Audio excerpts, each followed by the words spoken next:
Salve família vascaína, começando aqui um pós-jogo com o Lineker Beyond. A gente vai falar bastante sobre essa partida entre Vasco e Flamengo no estádio Newton Santos, que mais uma vez o Vasco sai derrotado. Vamos trazer aqui o diagnóstico, né, sobre os problemas que continuam. Parte física, o time cansa, Dimitri Payet não dá mais, não tem entrega e, claro, né, a gente vai falar bastante sobre o primeiro tempo, que foi bem diferente da realidade do time do Carille, muito por conta do clima extracampo, muito por conta também de muitas, vamos falar assim, provocações, enfim. Vamos falar sobre esse jogo, né, que o Vasco perde para o Flamengo por 1-0, agora no segundo jogo da semifinal vai ter que ganhar de 2-0, missão muito difícil, porque no meio de semana o Vasco enfrenta o Nova Iguaçu no estádio Newton Santos pela Copa do Brasil. Mas antes de eu falar aqui as opiniões, é claro, eu vou pedir para você deixar o joinha só para dar aquela moral e deixar sempre nos comentários a sua opinião. Bom, vamos lá. Terminou da seguinte forma, tá? O Vasco com 35% da posse de bola contra 65% do Flamengo. O Vasco cometeu 16 faltas, o Flamengo cometeu 7. O Vasco finalizou 3, tá? 3 bolas em gol. O Flamengo finalizou uma, que foi o gol do Bruno Henrique, tá? Um gol ali de fora da área que o Lucas Freitas, eu acho que tinha que chegar um pouco mais junto, com mais força, né? É uma das críticas que eu tenho para zagueiros que não tem essa imposição física. O João Vitor tem essa imposição física. Então, eu acredito que se tivéssemos ali uma imposição física, o Bruno Henrique não teria facilidade naquele domínio, principalmente na finalização. Bom, 2 escanteios para o Vasco no jogo contra 5 do Flamengo. E as finalizações totais, o Vasco finalizou 10, o Flamengo finalizou 15. Isso por conta do segundo tempo, tá? Porque o Vasco broxou no segundo tempo.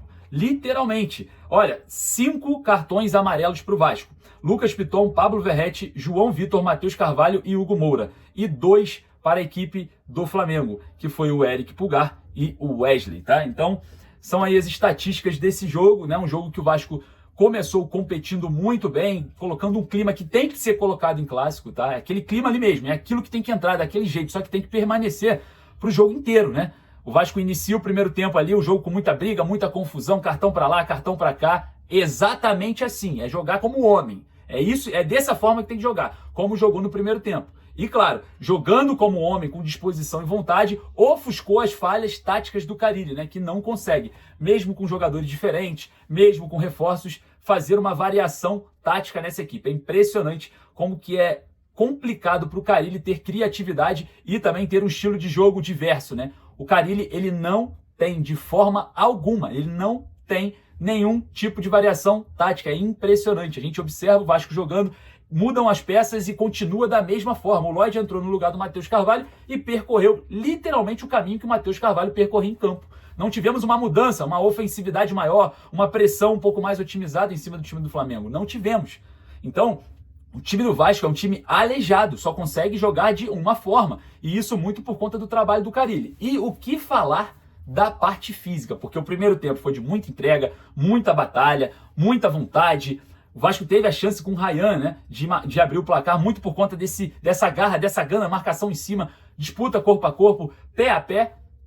E o Vasco quase conseguiu abrir o placar com o Ryan, muito por conta da vontade. Porque da distribuição tática dessa equipe é horrorosa, é horrenda, é desesperadora. Aí o Vasco vem para o segundo tempo um pouco mais desgastado e, claro, né, desligado desse momento mais intenso, né, de garra, vontade, disposição, briga, o que tiver, se a gente falar aqui não tem problema nenhum.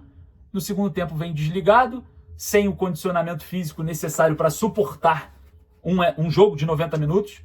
E isso é evidente, o Pedrinho parece que ele é o único que não observa que os profissionais responsáveis pela parte física do Vasco, desde o ano passado, não podem estar ali, não podem. Esse time cansa e o adversário atropela, faz o gol e resolve o jogo. Porque se não fosse a rivalidade, o início do jogo pegado, o Vasco não conseguiria dominar o Flamengo taticamente e muito menos fisicamente.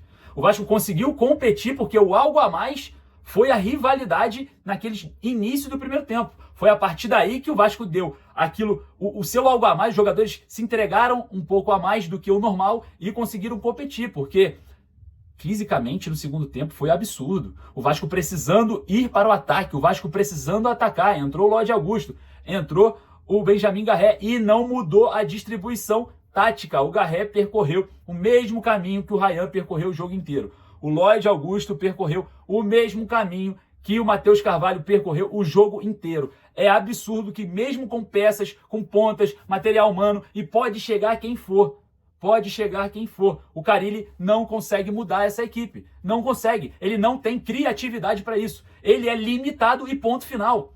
É limitado e ponto final. Trocou o Dimitri Payet pelo Philippe Coutinho para o Payet percorrer o mesmo caminho que o Coutinho. Só que, Payet, com todo respeito, muito obrigado por 2023, ali no meado do ano até dezembro. Mas, um beijo, vá com Deus e seja feliz, né? Isso daí é isso que é a realidade. Vai com Deus e seja feliz. Bom, mas o que adianta, né? Trocou peças, não trocou o estilo de jogo, permaneceu da mesma forma, tentando pressionar o adversário de uma forma completamente errada, porque o passe saía, o Vasco estava apostado lá atrás e o meio-campo do Flamengo prevalecia com a posse de bola. Não dá. O técnico Fábio Carille não consegue mudar taticamente essa equipe. E por que o Nuno Moreira não entrou? Eu respondo para você. Porque o Nuno Moreira, ele não faz o que o Lloyd faz, igual o Matheus estava fazendo, e não faz o que o Bruno Garref, o Benjamin Garref faz, que o Ryan estava fazendo. Ele é um jogador diferente, é mais um meia ofensivo de trabalho de bola, de toque, de aparecer um pouco mais pro lado esquerdo, ok, mas é um jogador que incomoda o Carille na sua distribuição tática, ele não se encaixa, porque o Vasco não tem essa variação. Então, a equipe comandada pelo técnico Fábio Carille, mal fisicamente, porque não suporta 90 minutos, não suporta. Os profissionais que ali estão, não dá mais. Desde o ano passado, o Pedrinho insiste por conta de sei lá o quê. Insiste por conta de sei lá o quê. E as pessoas ficam perguntando, não, mas o Carille trouxe o preparador físico, saiu lá o preparador físico do ano passado. Saiu não, ele voltou para ser coordenador de performance. Porque ele chegou no Vasco para ser coordenador de performance. Então ele só deu espaço, mas continua trabalhando na parte física. Isso aqui é informação. Tá? E eu não estou falando que ele é bom ou ruim aqui não, eu estou falando que ele ainda continua lá. Se é bom ou ruim, você que tá aí, vai lá nos comentários deixar a sua opinião, porque não dá. O Vasco agora enfrenta o Nova Iguaçu na Copa do Brasil e eu quero ver como que vai enfrentar o Flamengo sem parte física e com jogo no meio da semana, enquanto o Flamengo descansa pro jogo do próximo final de semana no Maracanã. Aí eu falo pra você, hein, público, pouco mais de 10 mil pessoas, chegando quase a 11 mil, né, 10.966 pessoas no estádio Newton Santos, porque o jogo pro torcedor do Vasco, a gente já sabe que o torcedor tá cansado, né? Os reforços chegam na hora errada, atrasados, não dá tempo de se adaptar, não dá tempo de conhecer o elenco, não dá tempo de treinar e a gente vai virar, mais uma vez, meses de adaptação desses reforços, ao ponto do Vasco sofrer ainda meses por conta de lentidão em contratação, por conta de falta de agilidade, por conta de profissionais do condicionamento físico, do preparo físico desses atletas que não conseguem exercer uma boa função já há tempo.